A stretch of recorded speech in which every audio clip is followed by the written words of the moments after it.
Okay, so there are two fundamental theorems, right? The second one, we introduced the second one first, Fundamental Theorem of Calculus 2, right? And that one is talking about if you're integrating a function, right? If you're taking the definite integral of a function over some interval, then what can you do? You can, somebody?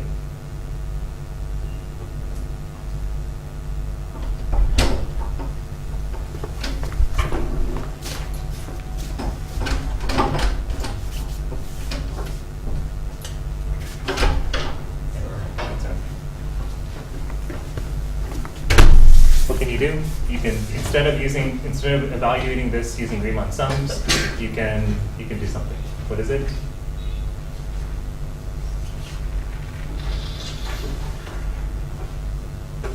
Let's see. I'll choose people. Right? How about you? Can you tell me what it is? Okay. Beta B minus beta Uh-huh. So you evaluate big F at B minus big F at A, where big F is what? What is this big F? An antiderivative, right? Big F is any antiderivative of little f on AB. Okay, so that's fundamental theorem of calculus 2. There's also fundamental theorem of calculus 1, which is what we finished up with, right? And that says that if f is continuous on AB, then something happens, right? And you can create, then if we let big F be the integral from a to x of f, little f, then something happens, right? What happens? This is a good function. Why is it good?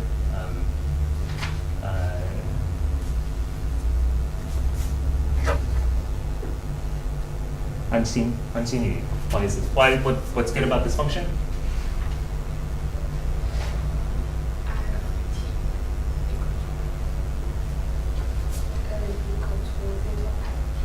Right. So this, if you take the derivative of this guy, then you get little f, right? This thing that you make is an antiderivative of this guy, right? And that's basically where we finished up last time, right? We finished up last time. We explained why. Right. Last time we explained why this worked, right?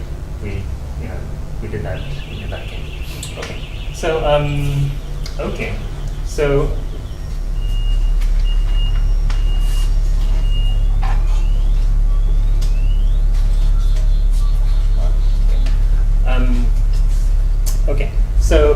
I'm going to start off with how Fundamental Theorem of Calculus 1 gives us Fundamental Theorem of Calculus 2. Okay, so Fundamental Theorem of Calculus 1 actually allows us to understand Fundamental Theorem of Calculus 2. Okay, so so why is it true? Why is it true that if let's say big G is any antiderivative of little f, then the integral from a to b of little f is just big G of b minus big G of a. Okay, why is that true? Okay, so let me try to explain it. So why? So proof. Okay, so the first thing to think is that so you have f a continuous function on AB. F an antiderivative.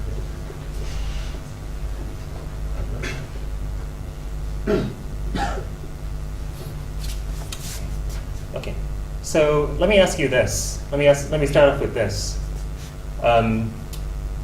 Okay, if I have this little f function, suppose I have this little f function, okay, and then I make this antiderivative here, right? So given little f,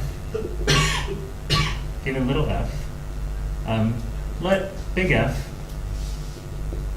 be this guy. Okay, let big F be this guy. This is the antiderivative we made in the first fundamental theorem of calculus.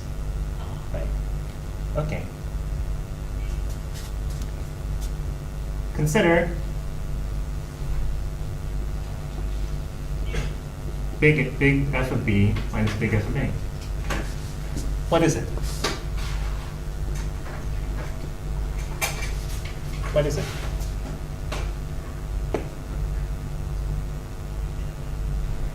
Okay. I want you to think about it for half a minute and then tell me what this is. What's big F of B minus big F of A?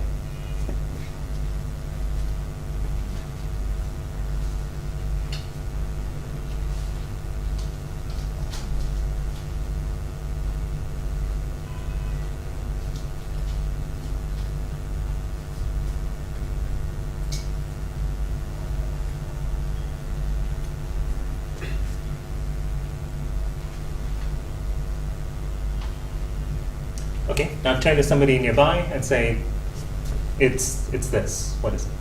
Tell the person next to you or in front of you, in back of you, what it is. Talk to somebody next to you.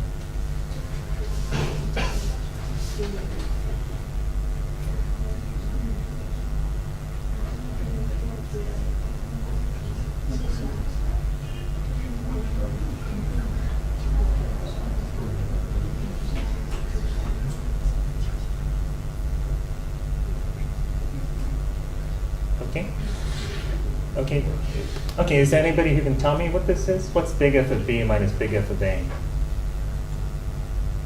Can anybody tell me? I'll choose somebody at random. Detailer, how about you? Don't know what it is. Is there somebody who, do you mind if I sort of lead you through it? Can I lead you through, can I help you figure it out? I'll help you figure it out. Okay, so what's big F of B? What is big F of B? Big F of x is just the integral from a to x of f. What's big F of B? The integral from a to b of little f. Right? Okay, what about big F of A? The integral from a to a of little f. Right? What's the integral from a to a of little f? It's not f of a, it is the area from a to a, which is 0. Okay, so this is just 0. Okay, so what is it? It's the integral from a to b of little f. Right? Okay, everyone see that? Okay, so look. Given f, if we use this one antiderivative, then f of b minus f of a is is the integral. Okay, so for this antiderivative, f of b minus f of a does equal the integral from a to b of f. Right? Okay. But that's not the theorem, right? The theorem says if you have any antiderivative of f, then the difference equals the integral. Okay? Okay. Can anybody figure out, so what about for some other antiderivative of little f? What if we take some other antiderivative and we look at g of b minus g of a equals what? Right? We're hoping that it's going to be the integral again. Right? We're hoping that it's going to be the integral again. Okay. And so I want you to think. So I want you to I want you to talk with somebody nearby about why that might happen. I'm just going to go walk outside. Oops, I can't walk outside.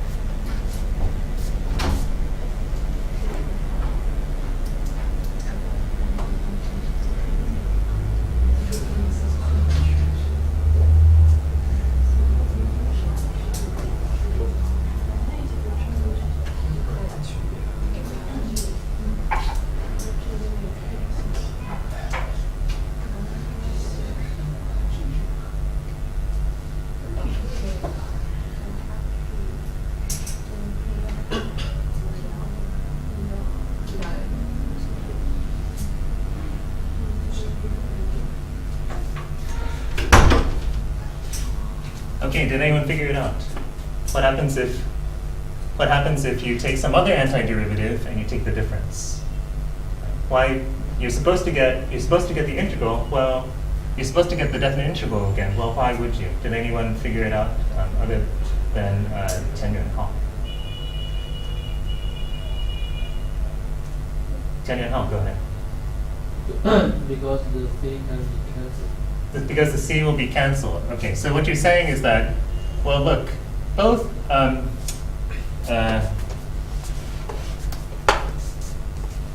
if you have some other antiderivative, right, since G prime equals F and F prime equals F, we know that G is just F plus some constant. Right. If you have any other antiderivative, well, it's going to be just this guy plus some constant. Right? Because if you have two functions that have the same velocity everywhere, then they have to differ by a constant everywhere. Right? We had that picture yesterday. Right. Is that clear? Anyone have questions about that part? Right. Okay. But then G of B minus G of A is just going to be F of B plus C minus F of A plus C. Right? But that's F of B minus F of A, which we already saw is the definite integral of A to B.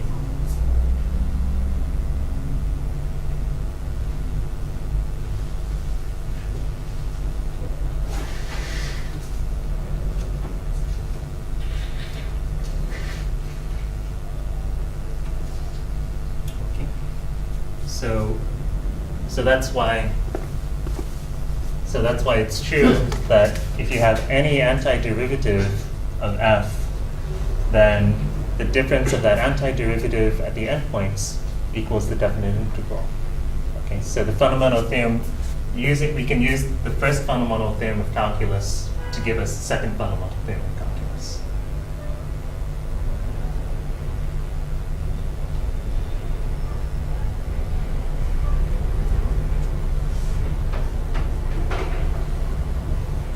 I feel like some people might be confused. Is anybody confused? Is anyone confused?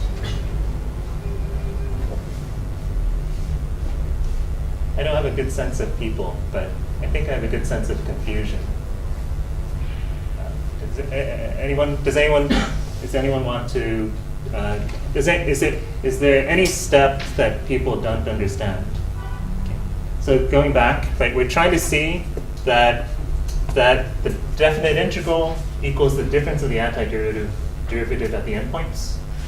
First thing we do is we say, well, let's choose one antiderivative, the one that comes from Fundamental Theorem of Calculus 1. Okay? For that guy, if we look at f of b minus f of a, well, you get the definite integral from a to b, right? Because f of b is the definite integral, and f of a is 0. Right? So f of b minus f of a is the definite integral. So for that guy, it's easy. Okay. And then you realize that, in fact, for everybody, it's easy. Right? Because if you have some other antiderivative of f, little f, then it must be just the easy guy plus a constant. Right? It's the easy guy plus a constant. And so when you subtract, the constants vanish, and you end up in the case of the easy guy again, right? So you get g of b minus g of a equals f of b minus f of a for the antiderivative from the first fundamental theorem of calculus, for which the theorem was easy. Okay, so that's it. It's not that hard.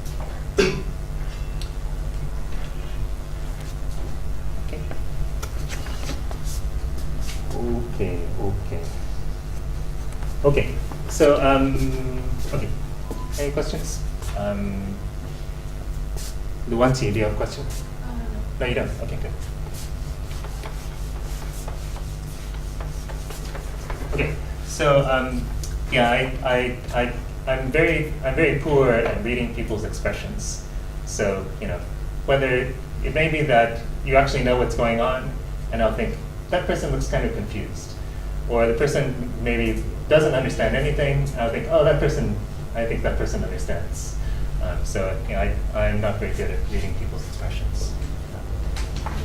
Okay. Okay.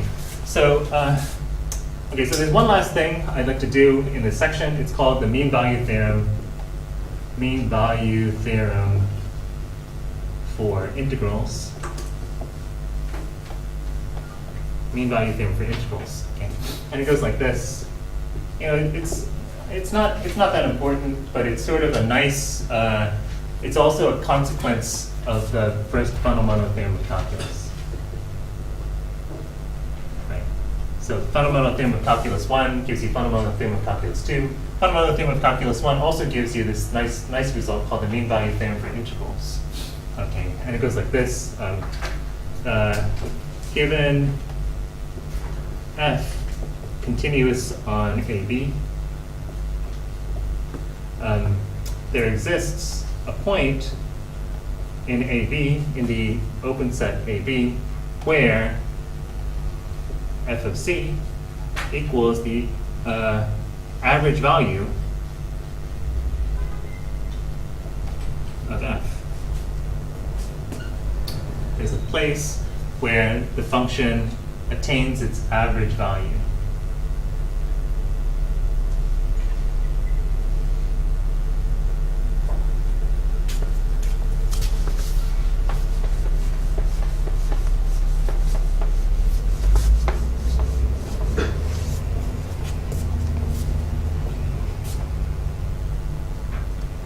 Okay. So the picture is like this, right? You have some function on AB, right? Goes like this, say, right? And then there's some average height, right? There's an average height that you get by dividing the area by the width of the base, right? You divide the area, this is the area, and you divide by the width of the base, and you get the average height of the function, right? And what this is saying is that, so let's say that this is the average height. Okay. And what this is saying is that there's some point C where the function actually attains that average height. Okay. There's some point where the function attains that average height. Okay. It's not that impressive. I guess it's kind of impressive. Okay. Any questions on the statement? Any questions on the statement? No. Okay, so here's one way of proving it. Apply the old mean value theorem to that area function guy. Apply the old mean value theorem to the area function guy. Okay. Remember what the old mean value theorem says. The old mean value theorem says that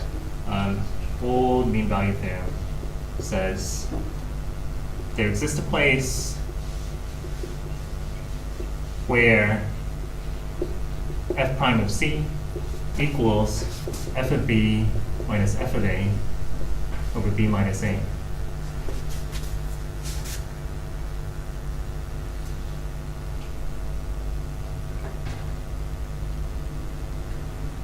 Right? that you see what's going on here, what do you get? What's f prime of c? What's big F prime of c?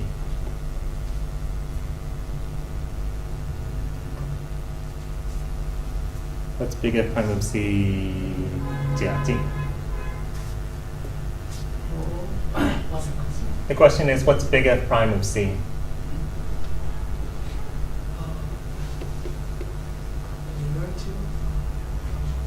Yeah, derivative. Yeah, but what is it? Right. Remember, big F is this guy.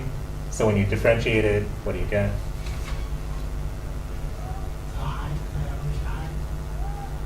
Yeah, but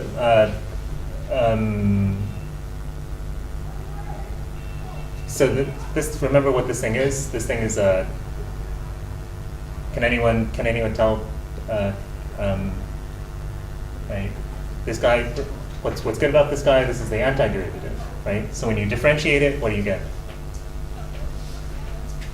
This thing is the antiderivative of little f. So you differentiate it, and then you get little f again, right? You get little f. So you get little f. Right? And then this thing over here, what do you get over here? F of b minus f of a. What's that?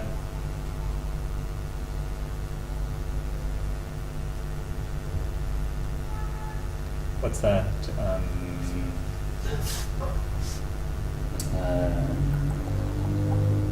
How about Chen C?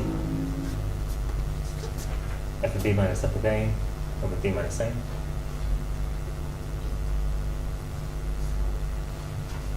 It's a slope, yeah, but even in terms of, what does this give you in terms of little f? I'm sorry, I can hear you. The area, right? It'll give you the integral from a to b of little f minus again, it's the integral from a to b of little f minus the integral from a to a of little f. Right, so you get this thing. Right? Okay. So that's it. Right? There's a place where the average value is attained. Right? There's a place where the average value is attained. Okay. So this is one way to see it.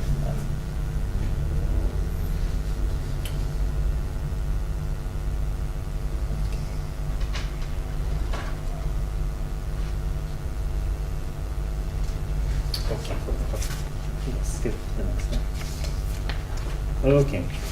Okay, any questions about this? Any questions about this?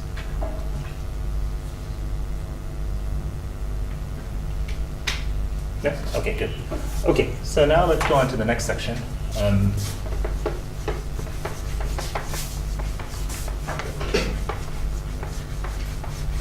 Okay, so for the next couple of sections, things are going to be kind of, I think, pretty straightforward. I don't know. It's just a bunch of integration, techniques of integration. So, techniques of integration. So, the first one is the simplest. It's called u-substitution.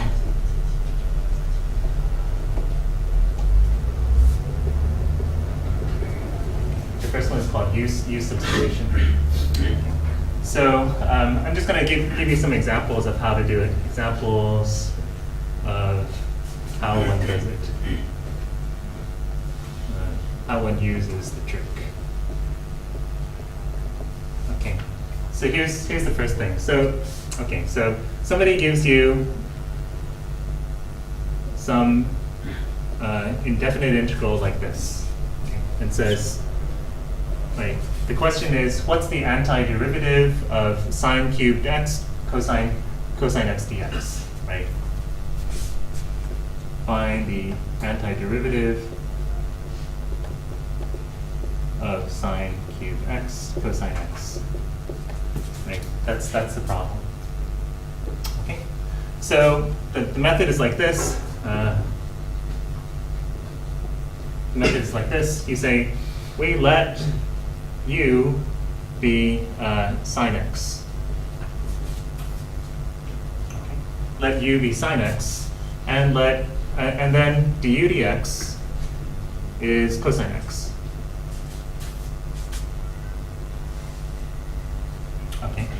And then du is cosine x dx. Okay. Now this is sort of nonsense. Okay. This is actually sort of nonsense because you can't really just multiply by dx, right? Du dx is not a fraction, right? It's not something that you can multiply through by dx. But the thing is that it works anyway, so people do it. Okay, so we'll explain why it works in a minute. Okay, but in any case, this is what you do. Okay, this is what you do. So you say, okay, then u is sine x, du is cosine x dx, right? So then, sine cubed x cosine x dx, we're going to rewrite as u cubed du.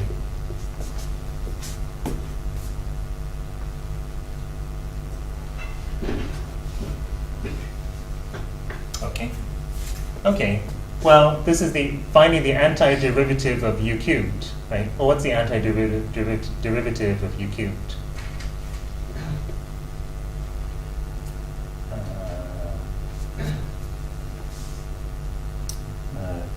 金小静。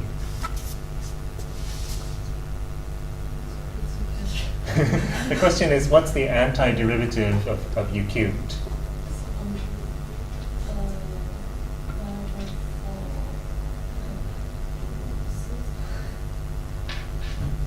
Yes, 1 over 4 u to the 4. 1 over 4 u to the 4 plus c. Right.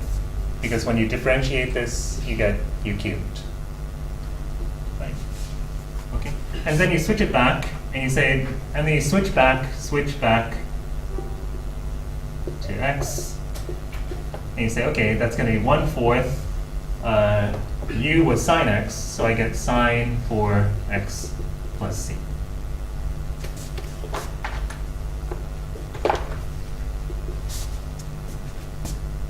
Okay, and that works, right? That actually is the antiderivative. Let's check, right? If you check it, if I take the derivative of 1/4 sine 4x, what do I get? I'm going to get, 4 times the 4th sine cubed x cosine x, right? Sine cubed x cosine x, right? So that's good, right? We found all the antiderivatives. Yeah, one more. We are using the chain rule. Yeah, we are. So secretly, this is just a chain rule. Yeah, this is just some sort of maybe simple way of using the chain rule without understanding that you're using the chain rule. Yeah, but this is exactly the chain rule. Yeah, good. Good. Okay, so you see, I hope everyone sees how to do it, right? So there's this sort of the no understanding way, right? The no understanding way, right? So you can do it even if you don't understand what you're doing, right? You just say, well, look, I've got this thing. I'm going to take u to be this. Then I recognize the cosine here is du, and then I can change this thing into an integral involving u, and then that integral is simple, and then I switch it back. Okay. So let's do another one.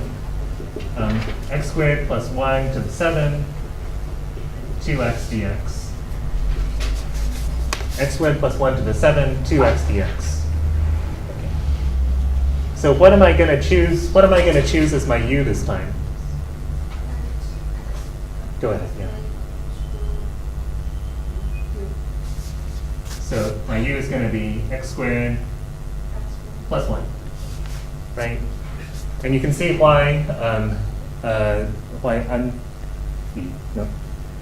Anqingyi chose this, right? Because we have this 2x here, right? So du dx, and you see that du dx is 2x is 2x, right? So that was a smart thing to do, right? Because then we can rewrite this as u to the 7th du.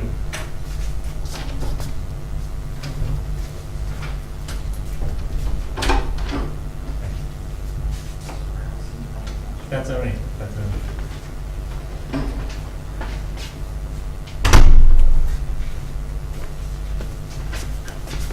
Okay, right? And then from there, it's easy, right? You have the integral of u to the 7th, well, that's just u to the 8th over 8 plus c, right? And then you switch back to the x's, right? So you get x squared plus 1 quantity to the 8th over 8 plus c.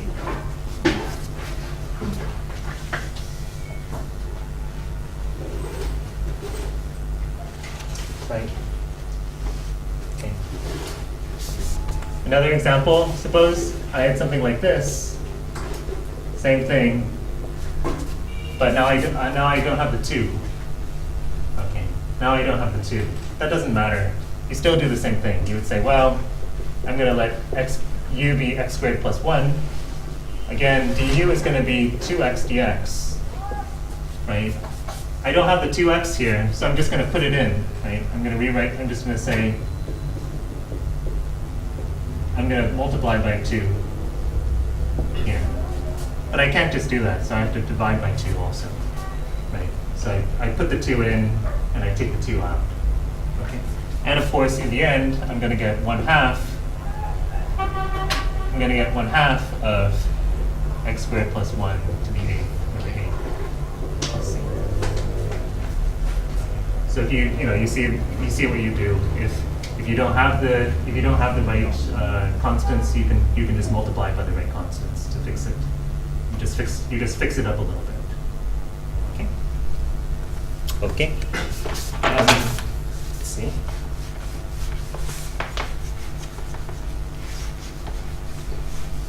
Okay. Suppose I have something like this: natural log x over x dx. Take 10 seconds and choose your u. What are you going to choose as your u? Don't say it.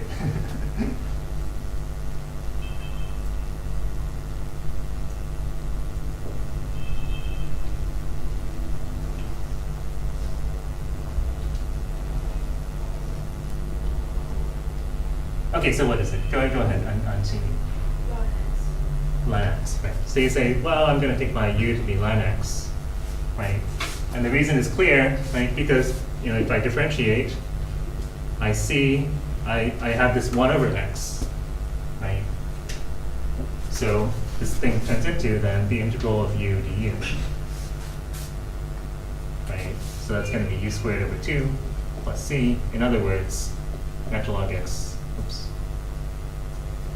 quantity squared over 2 plus c.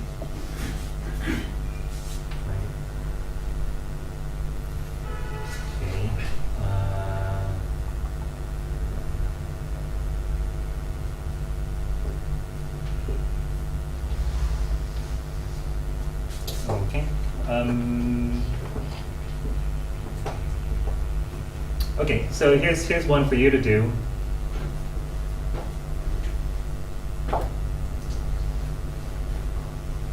Okay, the integral, the antiderivative of 3x squared cosine x cubed plus 2 dx.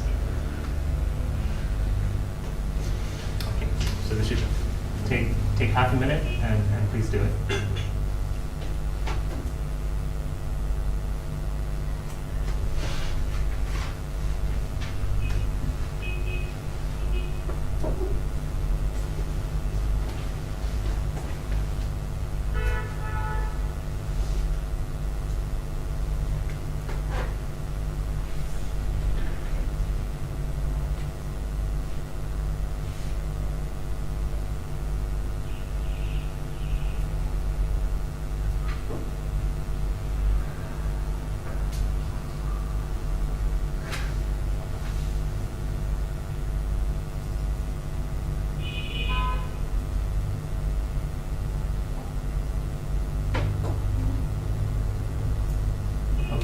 Talk to somebody nearby and tell them what you're doing. Tell them the answer.